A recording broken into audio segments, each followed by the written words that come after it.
focus sur une initiative, un événement, un engagement. C'est le Zoom de la rédaction.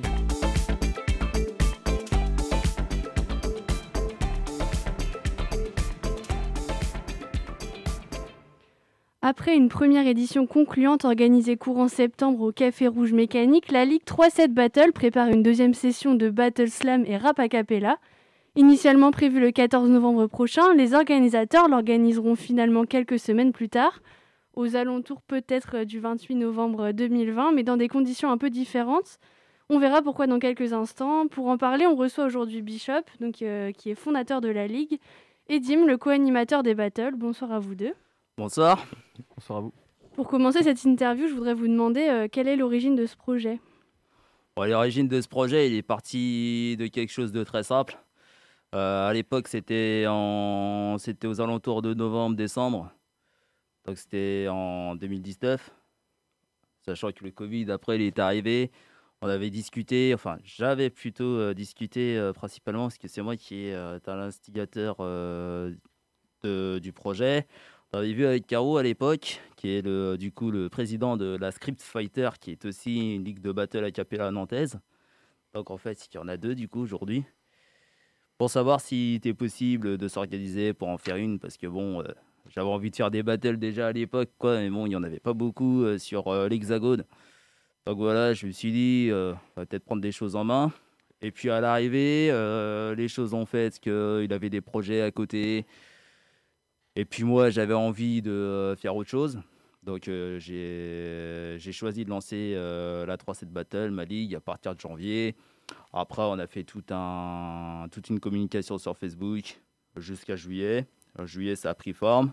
Et puis la première session qui a eu lieu le 12 septembre au Rouge Mécanique.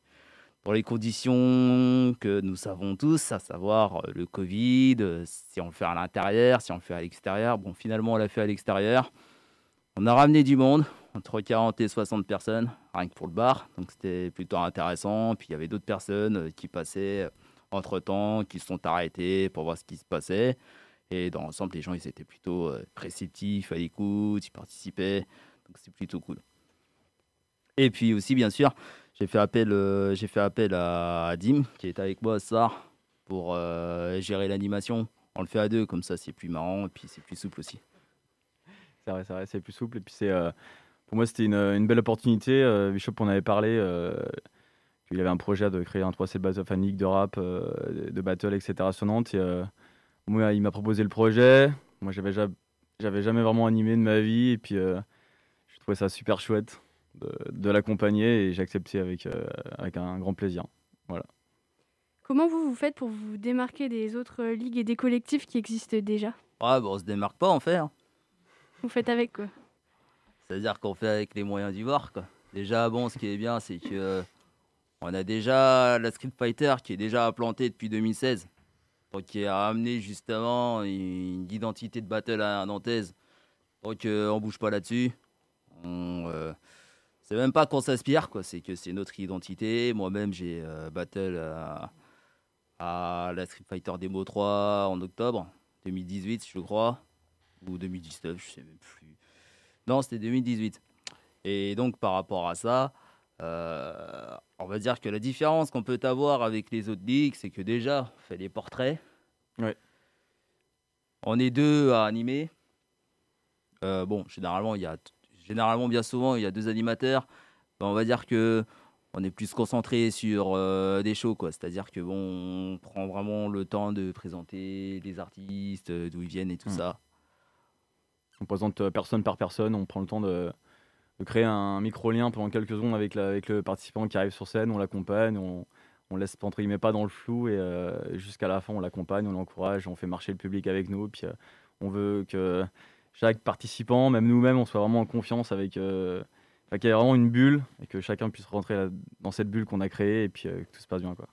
Sur un communiqué, vous affirmez vouloir que cette nouvelle ligue elle soit ouverte à tous. Et quel message vous voulez faire passer ?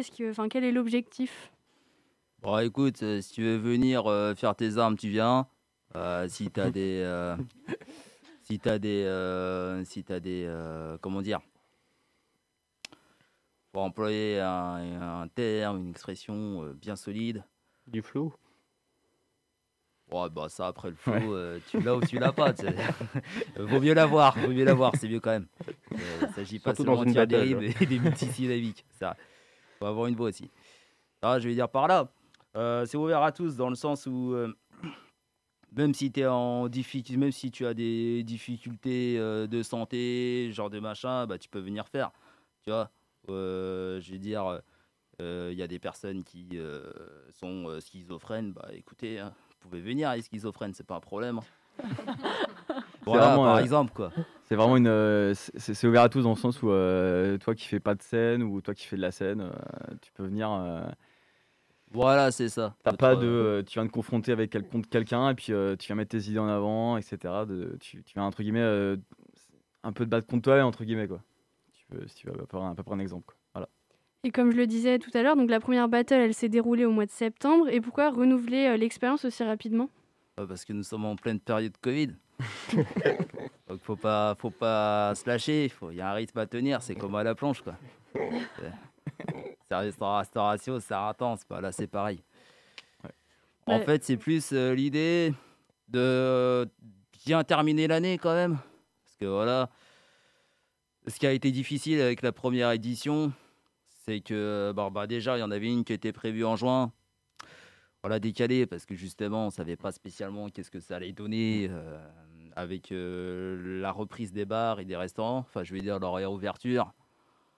Et cet été, on va dire que ça s'est plus ou moins bien passé. Mais on est quand même resté dans le flou et puis on l'est toujours aujourd'hui. L'édition de septembre, elle a failli ne pas voir le jour. Parce qu'en fait, il y a eu un décret qui a été passé. Bon, techniquement, on n'est pas censé le dire, mais on n'est pas hors la loi non plus, quoi. Techniquement, c'est une soirée où il n'y avait aucune édition musicale et culturelle qui devait se faire ce jour-là. Bon, bah ça s'est passé quand même. On est passé à travers les mailles du filet par inadvertance. Donc ce jour-là, on a plutôt eu de la chance. Justement, on se tient au plus possible justement des lois qui peuvent passer. Parce que le gros problème, c'est ça le gros pépin, c'est que justement les soirées peuvent être annulées le soir même. Par décret, ce genre de choses. Exactement. Donc voilà, il faut avoir les reins solides. Et donc justement, vous prévoyez quoi alors pour la prochaine battle avec les conditions et les mesures sanitaires qui ont été imposées par le gouvernement? C'est-à-dire Là, il y a eu les mesures et il y a peut-être un futur couvre-feu qui aura lieu. Vous, qu'est-ce que vous avez prévu de mettre en place? s'il y a un couvre-feu, il faut que le spectacle se termine avant le couvre-feu, déjà. Pas évident. Donc voilà, pas le choix. Et puis bon, pour ce qui est des mesures Covid, bon là je vois que vous avez des petites bonnettes. Pour les micros, nous c'est pareil, on va faire ça.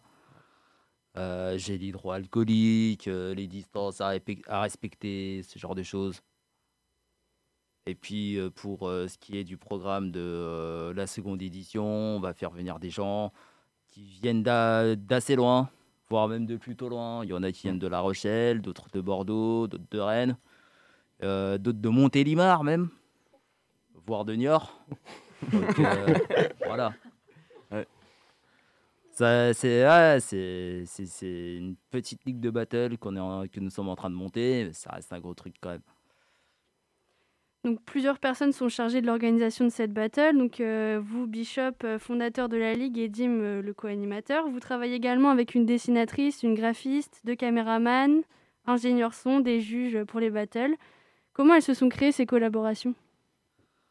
Je pense que tu peux en dire un mot, Dim.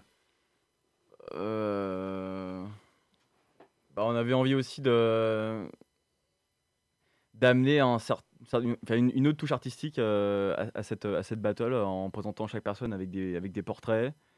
Donc Bishop il a fait appel à Agnès. Nessie. Voilà, c'est ça. Et donc on lui a demandé entre guillemets de nous faire des portraits de chaque personne, à peu près style noir et blanc, Sin City un peu dans l'esprit, dans l'idée. Et donc ça permettait déjà de chaque personne de se mettre en valeur lors de l'événement. Et puis ça apportait vraiment une autre touche, vraiment pour la soirée, quoi. C'était chouette, quoi, comme idée. Carrément. Et puis après, de façon générale, on est plus dans un certain réseau. Un réseau qui est déjà fixé, Ouais. déjà. On a Handicapable qui est avec nous, qui fait les montages, qui est souvent aux soirées slam. On est aussi avec le VLIP, enfin Deep et VLIP, donc une association web télé nantaise qui est du côté de Gare-Maritime et tout ça, dans laquelle justement on peut justement avoir accès à du matos, à du très bon matos, pour justement retranscrire les battles et mettre sur YouTube. Parce que ce qu'il faut savoir, c'est que une battle qui est filmée, c'est un peu un CV en fait pour tous ceux qui passent. Ça permet de savoir ce qui vaut. Et puis même eux, ça permet de savoir quels sont leurs points forts, quels sont leurs points faibles, sur quoi bosser. Et nous-mêmes aussi, en tant qu'animateurs. C'est important. Comment ils sont sélectionnés les rappeurs qui participeront à cette seconde édition? Et les rappeuses aussi. Bah en fait, tous ceux qui sont à la seconde édition ont été contactés pour la première édition déjà. Donc ça veut dire qu'il y a des moments où ils ne pouvaient pas. Donc on s'est dit, on va les accueillir pour la seconde édition. Par exemple, il y en a 3. Tom Tom, Daitoa et Tatio. Ils étaient déjà programmés pour la première édition, mais à ce moment-là, ils avaient des responsabilités au sein de la Ligue Slam de France. Le même jour de la première édition, du 12 septembre. Donc par conséquent, on les a proposé de venir pour le mois de novembre. Il y avait un match on a eu 3 matchs qui étaient annulés à la première édition, 2 pour raison de santé. Donc ceux qui ont été annulés pour raison de santé, on en a reprogrammé un sur 2. C'est FLS et Chlorfen, il me semble. Ça. Et puis pour ce qui est de Sifas qui a commencé au Rap Contenders, la session draft il y a des années. On a matché avec, pareil, un gars qui est aussi issu des RC et qui a commencé dans une ligue de battle, il me semble, qui s'appelle Fuck That, qui n'existe plus aujourd'hui. Il y a aussi des années. Donc ça, c'est plutôt ce qu'on appelle le main event, c'est-à-dire le match que tout le monde attend. On est sur les dents. The Battle. Voilà. Ouais, voilà. Donc en gros, ça veut dire que on fait un appel. Ceux qui veulent viennent. Ceux qui veulent pas, bah ils nous disent, hein, c'est pas grave. Il y en a même qui nous clashent. Bon bah y a pas de problème. Hein.